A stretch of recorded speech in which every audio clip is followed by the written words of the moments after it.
এবার থেকে পশ্চিমবঙ্গে শুরু হচ্ছে টোটো রেজিস্ট্রেশন। সমস্ত টোটো চালকদের করতে হবে টোটো রেজিস্ট্রেশন। এর ফলে প্রত্যেকটি টোটোয় থাকবে নাম্বার প্লেট এবং একটি কিউআর কোড। তো কিভাবে এই রেজিস্ট্রেশন কমপ্লিট হবে এবং এর ক্ষেত্রে চার্জ কত লাগবে এবং এই টোটো রেজিস্ট্রেশন কবে থেকে শুরু, বিস্তারিত তথ্য জানাবো আজকের এই ভিডিওর মাধ্যমে। তো বন্ধুরা, টোটো রেজিস্ট্রেশন শুরু আজ থেকে অর্থাৎ 13ই অক্টোবর থেকে এবং এটি শেষ হবে 30শে নভেম্বর। এই টাইমের মধ্যে সমস্ত টোটো চালকদের করতে হবে টোটো রেজিস্ট্রেশন। এর ফলে কিন্তু একটি নাম্বার প্লেট পাওয়া যাবে এবং একটি কিউআর কোডও থাকবে।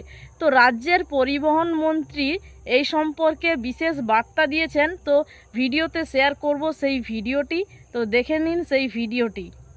যত টোটো আছে সেই টোটোগুলোকে একটি টিটিইএন নাম্বার অর্থাৎ টেম্পোরারি এনরোলমেন্ট নাম্বার দিয়ে তাদের রেজিস্ট্রেশন করতে চলেছি। যেগুলো আনরেজিস্টার্ড অর্থাৎ স্বীকৃত কোনো সংস্থা থেকে এই গাড়িগুলোকে ক্রয় করা হয়নি, অথচ এই গাড়িগুলোকে যারা কিনেছেন এবং পরিবহনের মাধ্যম হিসেবে ব্যবহার করছেন এবং যাত্রী সাধারণও এই গাড়িগুলোকে অ্যাকসেপ্ট করেছে, সেই সংখ্যাটা কম নয়। কত লক্ষ আমাদের কাছে এই মুহূর্তে কোনো তথ্য নেই, কারণ পরিবহন দপ্তরের সাথে তাদের কোনো যোগ ছিল না। কিন্তু এই লক্ষ লক্ষ পরিবার জীবিকা নির্বাহ করছে, এর মধ্যে দিয়ে যাত্রী সাধারণও গ্রহণ করেছে এগুলোকে।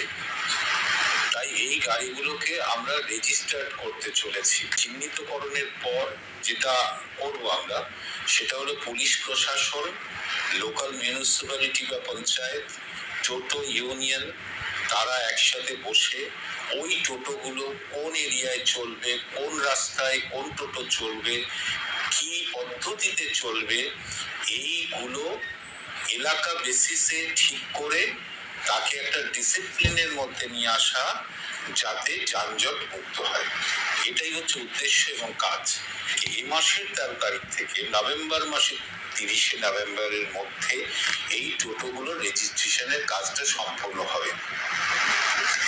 এবং তারপর যেটা হবে যে ইলিগেল যে সমস্ত ম্যানুফ্যাকচারার এই টোটোগুলোকে তৈরি করেন, অর্থাৎ গ্যারেজ বা বিভিন্ন লেদ কারখানায়, আমরা সেগুলোর বিরুদ্ধে আইন মাফিকভাবেই ব্যবস্থা নেব এবং সেগুলোকে বন্ধ।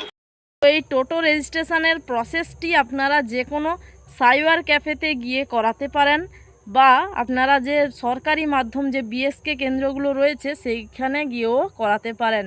তো পরবর্তীকালে ভিডিওতে আমরা দেখাবো যে এই টোটো রেজিস্ট্রেশন অনলাইন প্রসেস কি রয়েছে, অর্থাৎ কিভাবে অনলাইনের টোটো রেজিস্ট্রেশন করতে হয়, এর জন্য কত খরচ লাগবে এবং এর ক্ষেত্রে কি কি ডকুমেন্টস প্রয়োজন, বিস্তারিত তথ্য আলোচনা করব পরবর্তী কোনো একটি ভিডিওতে।